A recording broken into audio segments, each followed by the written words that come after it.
What the audience might not know is that the stars have to master the physical game, the mental game, and the emotional game. How much of it is physical for Michael Phelps and how much is it mental?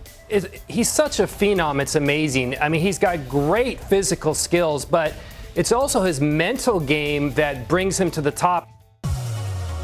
Ascending to peak performance takes strength, character, and an understanding how emotions affect the outcome of the game.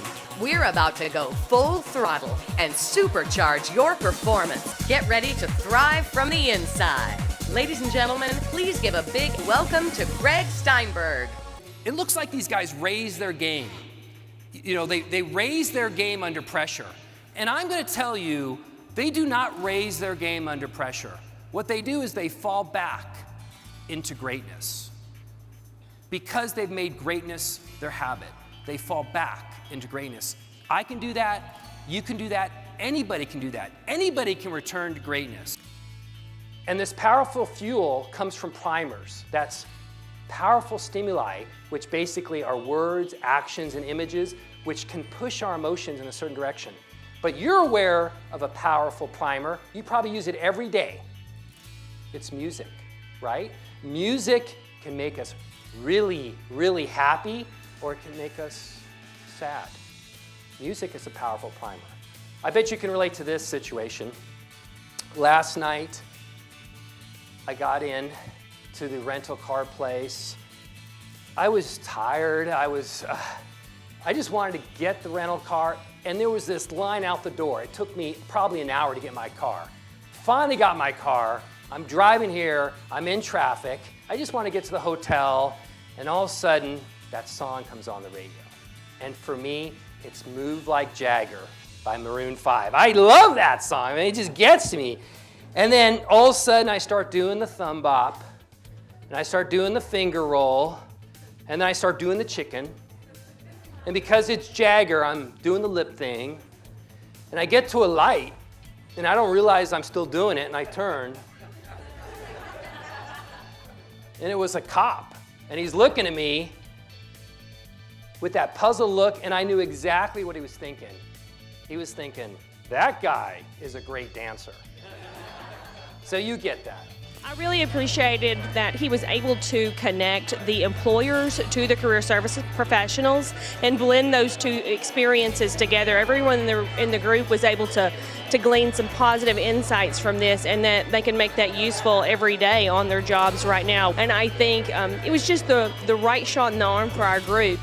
And people call that the miracle flight of 1549.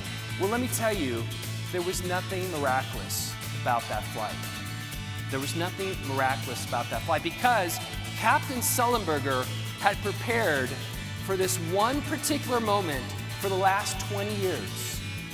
He had listened to recorders of crashed planes, and he listened to the erroneous decisions of those pilots, and he realized that they made bad decisions because their emotions were out of whack. And so he created a U.S. Air Safety course in which he trained pilots to master their emotions, to be emotionally prepared so they would make the right decision. And he trained himself for thousands of hours to be emotionally prepared so that he would make the right decision when it really counted. And we all know he made the right decision when he really counted. And that's why he saved all those lives. Dr. Steinberg was very powerful. The information that he offered was fantastic and well received by everyone. I thought it was really inspiring. I think we all face challenges every day, and it's really helpful to have that buzzword that we can think about when we need to motivate ourselves. But let me tell you, this method is not about sport. It's not about business. It's not about aviation. It's about life. It's about life. It can greatly impact everything in your life, including your health. I remember last summer, Joel Osteen came to Nashville, where I live, and I think he's got a great message. He's that televangelist that you see on TV, and my wife likes him. But I wanted to see what gives him such great charisma because he's got a great following and people love him. And I went, and within 5 minutes I discovered what gave him the great charisma. It was his mother.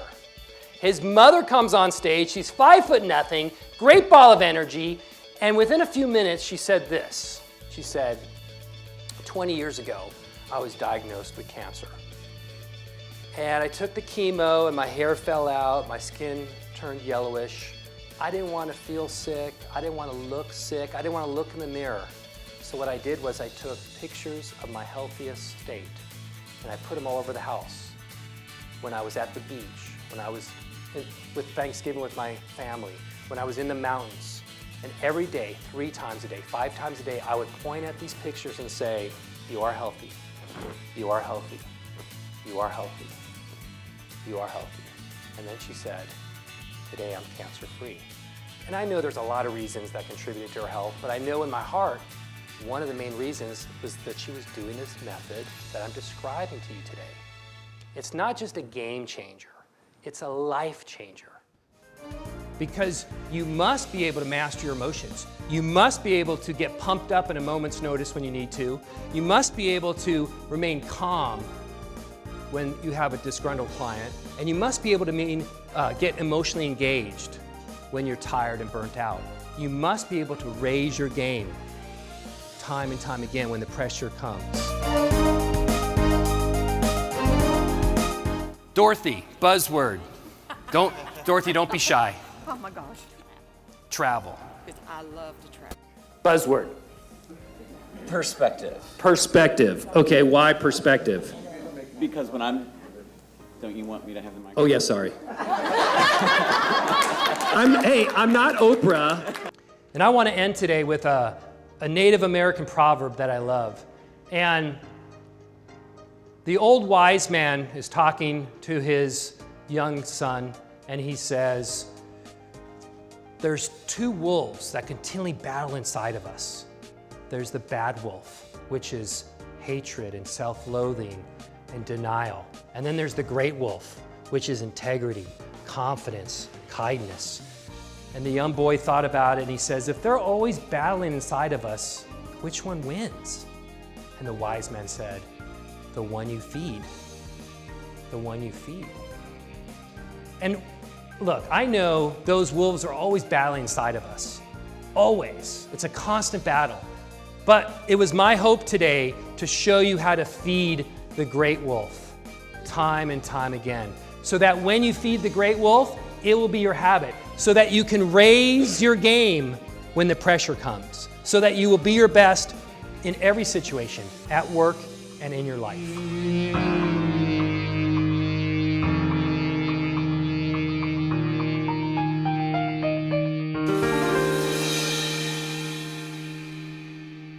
And I was talking to 8-year-old golfers last summer in Nashville, where I live, and I was talking for 20 minutes about confidence and composure and dealing with the pressure, and they're standing there for 20 minutes just going.